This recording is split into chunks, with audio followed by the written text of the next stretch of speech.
University of Technology. Chuan é o nome correto hoje em dia para o que se chamava de Pretória antes, né? É uma dessas universidades novas que foram feitas exatamente para permitir essa transformação. Mas há uma certa similaridade ainda entre a política da África do Sul e do Brasil, no sentido de que elas foram muito influenciadas, já a partir dos anos 90, por uma visão da OCDE, uma visão que eu chamaria, provocativamente, um pouco ofertista demais, né, que é diferente da Índia e da China. Tá?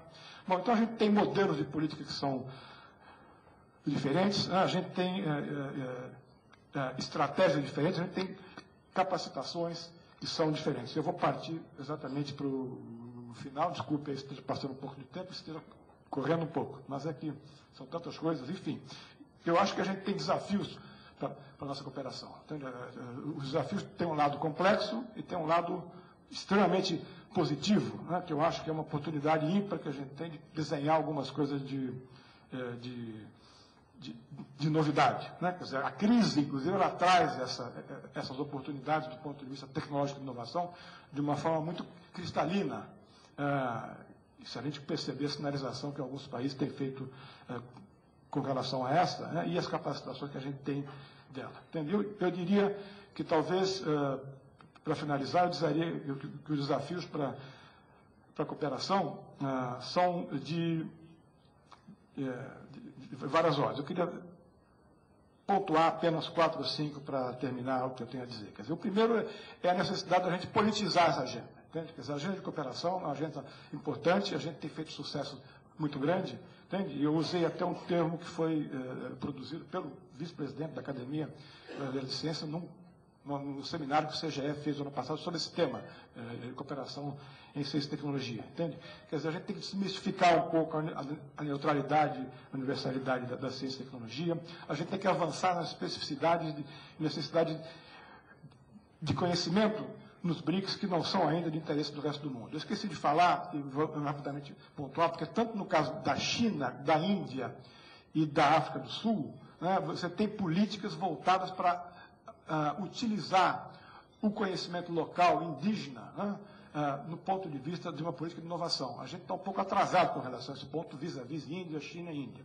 Mas eles já perceberam que isso é importante do ponto de vista científico e tecnológico e dá dinheiro também, porque tem diversas experiências de produtos baseados em tecnologia e conhecimento local que já alcançaram um padrão internacional. A gente tem que pensar que ciência, tecnologia e inovação, que às vezes a gente junta no mesmo saco, são categorias analíticas e normativas muito diferentes. E, portanto, quando a gente entra num programa de cooperação de ciência e de tecnologia, a gente tem que pensar na estratégia que cada país tem de inovação, senão voltamos até aquele problema inicial que eu estava dizendo, que é o os resultados do ponto de vista, os resultados da cooperação importante que a gente tem com a China na área espacial serem muito diversos. Né?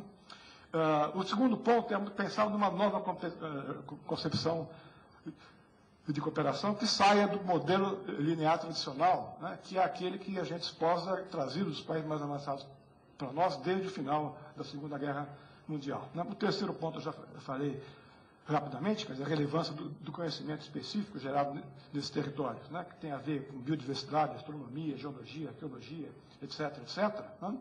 A gente tem que incorporar a questão da ciência, tecnologia e da inovação para o desenvolvimento social, porque quase todos esses países estão passando por um processo similar ao nosso, né, de incorporação de centenas de milhares e às vezes milhões de novos consumidores que trazem necessidades de ciência, tecnologia e inovação novas, né, que estão sendo atendidas de diversas formas. Quer dizer, quando a Índia apresenta o carro Nano, né, que é um carro de desenvolvimento nacional voltado para uma classe média interna, está aí um exemplo que a gente poderia citar em outras partes.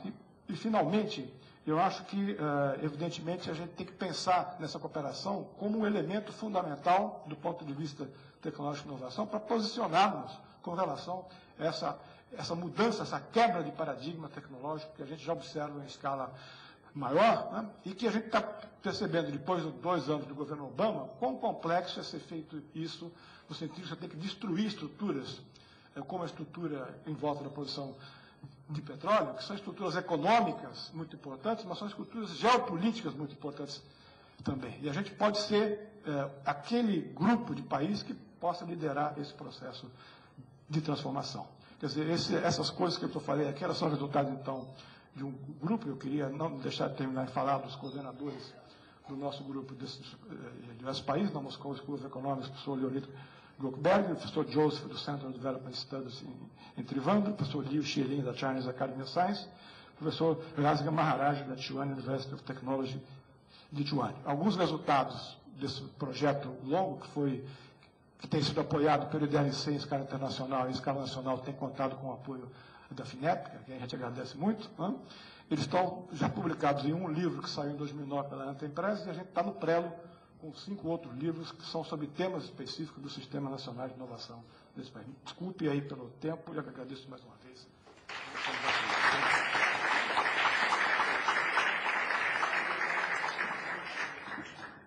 Em seguida, agora nós ouviremos o professor Jacob Palles, da Academia Brasileira de Ciências.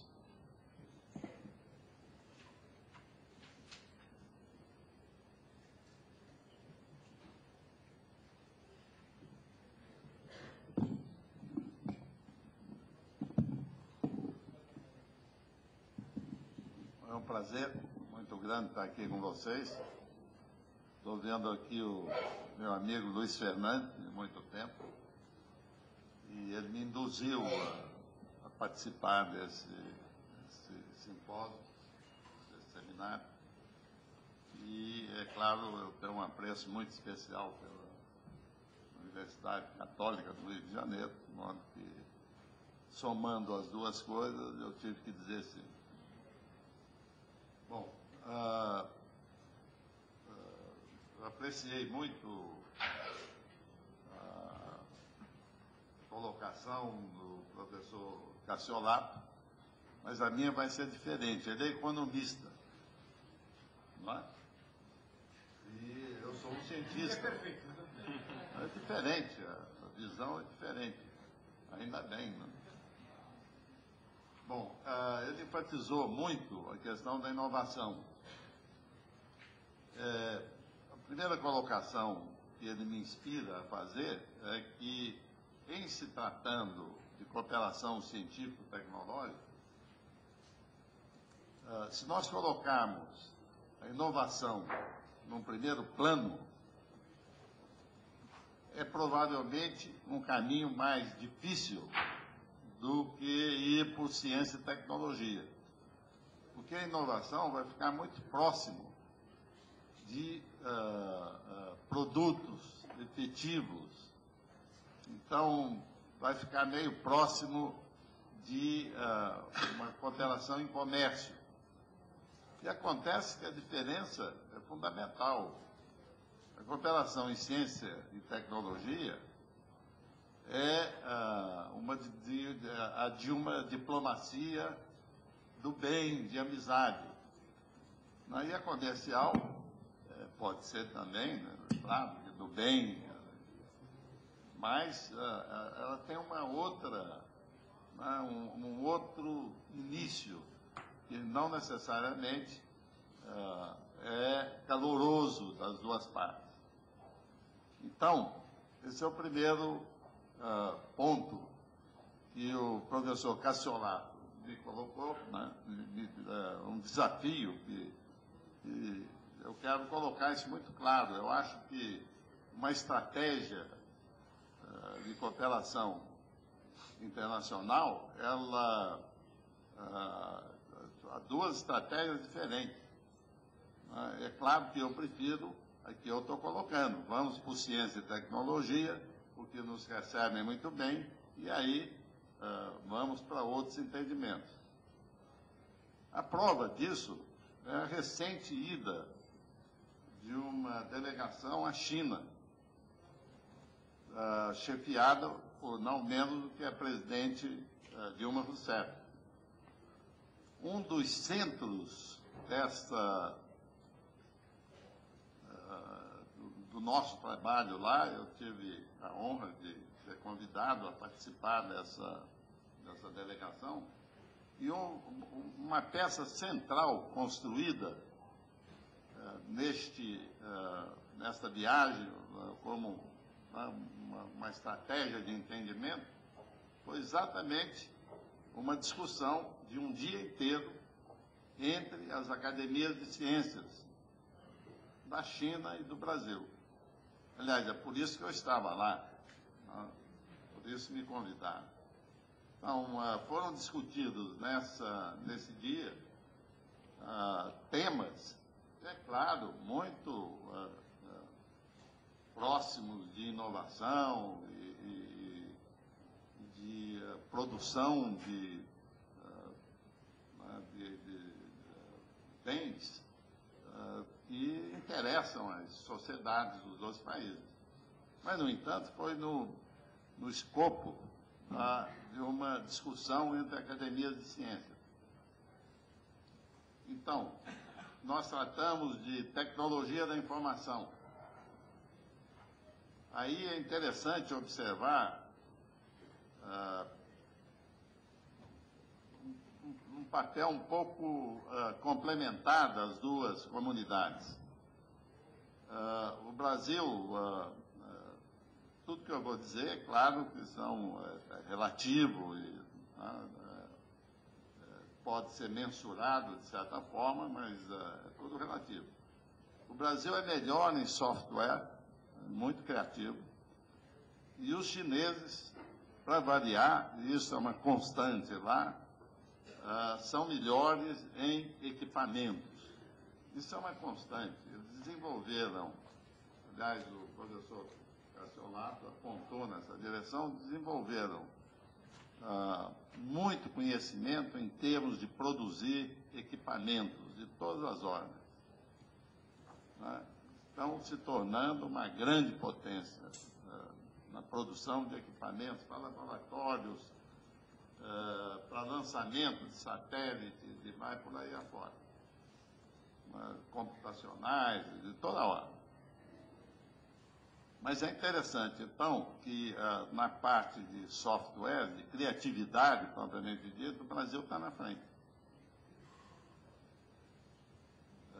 Eu não sei se vocês conhecem, mas, por exemplo, tem um grupo na universidade